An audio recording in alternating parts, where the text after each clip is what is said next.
Thanks for watching. Don't forget to like, comment, share and subscribe to Maulana Habibullah Rouhani Official. نحمده ونصلي على رسوله الكريم اما بعد فاعوذ بالله من الشيطان الرجيم بسم الله الرحمن الرحيم ورفعنا لك ذکرک. خلافت اسلامیہ پر ایک حادثہ عظیمیہ. میرے محترم دوست بزرگ، خلافت اسلامیہ پر ایک حادثہ عظیمیہ حضرت ذی النورین عثمان غنی رضی اللہ تعالیٰ عنہ کی شہادت سے فتنوں کی ایک غیر منقطع سلسلہ شروع ہو جاتا ہے. حضرت عثمان غنی حضرت ذی النورین کی شہادت سے فتنوں کا ایک غیر منقطع سلسلہ شروع ہو جاتا ہے. اور خلافت کا ایک سلسلہ جب امیر معاویہ رضی اللہ تعالیٰ عنہ پر پہنچتا ہے تو حکومت میں خلافت راشدہ کا وہ مثالی رنگ نہیں ہے جو خلافت راشدہ کے دور میں تھے، جو حضرت ابوبکر صدیق، حضرت عمر فاروق، حضرت عثمان غنی، حضرت علی مرتضیٰ رضی اللہ تعالیٰ عنہ کے دور میں تھا. وہ خلافت راشدہ خلیفۃ المسلمین کے دور میں جو خلافت تھے اس کے اندر وہ مثالی رنگ نہیں تھے، جس کی وجہ سے جو خلفائے راشدین کی حکومتوں کو حاصل تھا حضرت معاویہ رضی اللہ تعالیٰ عنہ کو مشورہ دیا جاتا رہا کہ زمانہ سخت فتنہ کا ہے، سخت فتنہ کا دور ہے. آپ اپنے بات کے لیے کوئی ایسا انتظام کریں کہ مسلمانوں میں پھر تلوار نہ نکلے اور خلافت اسلامیہ پارا نہ ہو جائے. ایسے نہ ہو کہ خلافت اسلامیہ میں ٹکڑے ہونا شروع ہو جائے، خلافت اسلامیہ میں اختلافات شروع ہو جائے، پھر تلوار بازیاں شروع ہو جائے، پھر اسلام کی نظام برباد نہ ہو جائے، خلافت اسلامیہ پارا ہونے سے بچ جائے. اسی وجہ سے سبھی مل کر حضرت امیر معاویہ رضی اللہ تعالیٰ عنہ کو اسی فتنے کی دور کے بعد بتاتے رہے کہ یہ سخت فتنہ کی دور ہے. ایسے نہ ہو کہ اس میں مسلمانوں میں دوبارہ تلوار نہ نکل جائے. اور پھر کوفہ سے 40 افراد مسلمان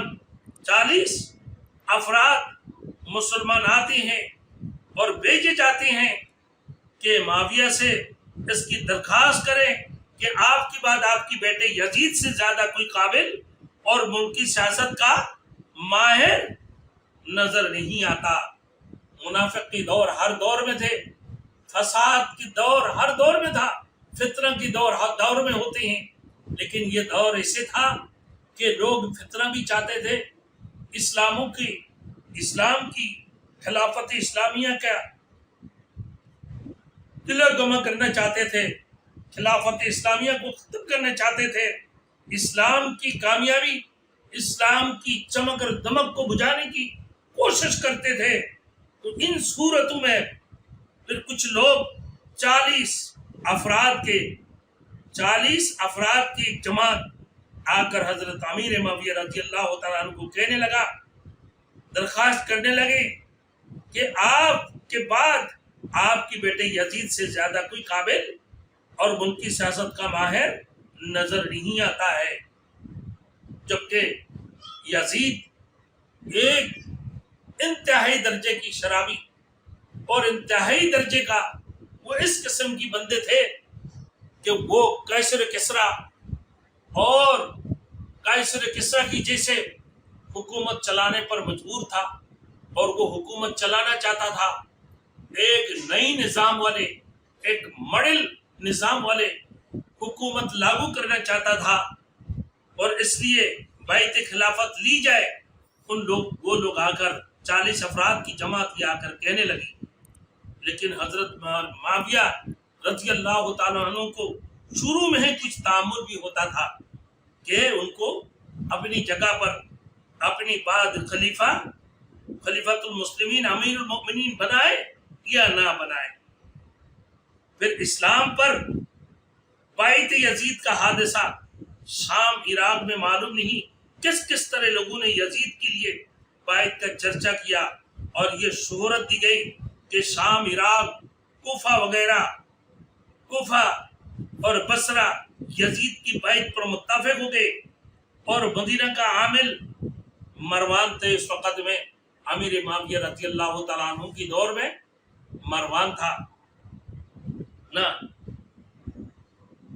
वो क्या चाहते थे, यानी मुकर्रर मरवान को मुकर्रर कर दिया था और खुतबा दिया और लोगों से कहा कि अमीरुल मोमिनीन माविया रज़ी अल्लाह तआला अन्हु अबू बकर और उमर की सुन्नत के मुताबिक ये चाहते हैं कि अपने बात के लिए यजीद की खिलाफत पर बाइत ली जाए। अब्दुर्रहमान बिन अबू बकर खड़े हो गए, अब्दुर्रहमान बिन अबी बकर खड़े हुए और ये गलत, और ये अबू बकर उमर रज़ी अल्लाह तआला अन्हु की सुन्नत नहीं है। हजरत अब्दुर्रहमान बिन अबी बकर जब खड़े होकर कहने लगा, हजरत अमीर माविया रज़ी अल्लाह तआला अन्हु आप जो यजीद से बाइत लेना चाहते हैं, ये यजीद जो है खिलाफत की हकदार नहीं है, बल्कि यजीद से जो बाइत लेना चाहते हैं ये हजरत अबू बकर और हजरत उमर फारूक रज़ी अल्लाह तआला अन्हु की सुन्नत नहीं थे, उनकी तरीकाकार नहीं थे, खुलाफाए राशिदीन की तरीकाकार ये नहीं थे, बल्कि कैसर किस्रा की सुन्नत है। ये आप कैसर किस्रा की ये सुन्नत है, उमर और अबू बकर और उमर फारूक रज़ी अल्लाह तआला अन्हु की सुन्नत नहीं है।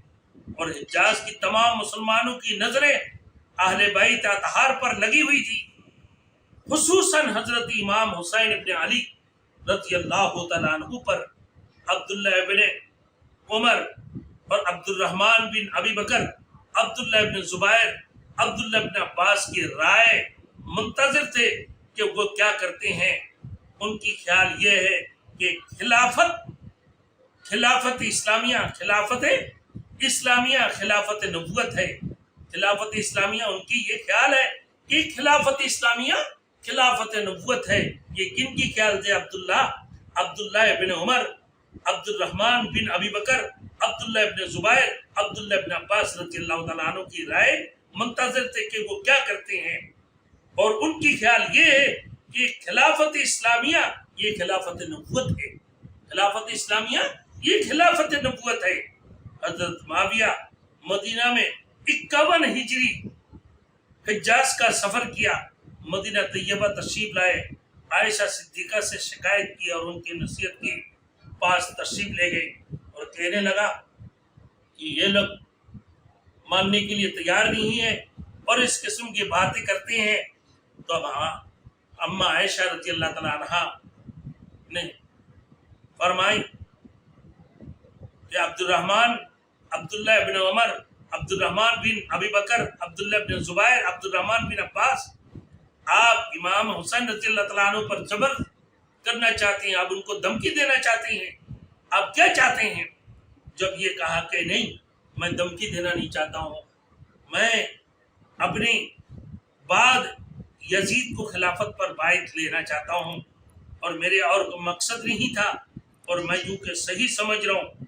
जबकि शाम इराक में ना ये शोहरत दी गई है कि शाम और इराक, कोफा और बसरा में यजीद की बाइत पर मुत्ताफिक हो गई सब के सब ना। इस बात के ऊपर हजरत माविया मक्का में हजरत इब्न उमर रज़ियल्लाहु तआला अन्हु को फरमाया कि तुम मुझसे कहा करते थे कि मुझे एक रात ऐसे गुजारना पसंद नहीं है जिसमें मेरा कोई अमीर ना हो। मैंने इस अमर के पेश नज़र अपने बाद के लिए यजीद की खिलाफत पर बाइत ले ली है। इज्तिमाई तौर पर माविया को सही मशवरा, आप वो काम करें जो रसूलुल्लाह सल्लल्लाहु अलैहि वसल्लम ने किया है, यानी मुसलमानों के राय आम्मा से, मुसलमानों के राय अम्मा पर छोड़ दिया जाए। जो अबू बकर सिद्दीक, जो हजरत उमर फारूक रज़ी अल्लाह तआला अन्हु ने जैसे काम किए हैं उसी अंदाज से हम काम करें। यजीद का खत ولید کی نام یعنی والی مدینہ ولید ابن عتبہ ابن ابی سفیان کو خط لکھا ہے۔ اس کی بات انشاءاللہ تعالی نیکسٹ ٹائم اس کے بارے میں بتاؤں گا کہ جب یزید کو خلافت دی ہے اور یزید کی خلافت کی بات یزید کیا کرنا چاہتے تھے اور پھر وہ کس کو گورنر بنایا اور ابن زیاد کو کوفہ اور بصرہ کی جو گورنر بنا مقرر کی اور امام حسین کے ساتھ مقابلہ کرنے کے لیے جو حکم فرمایا اور پھر حضرت مسلم بن عقیل کو جو شہید کیا اس کے بارے میں انشاءاللہ آگے بتاؤں گا۔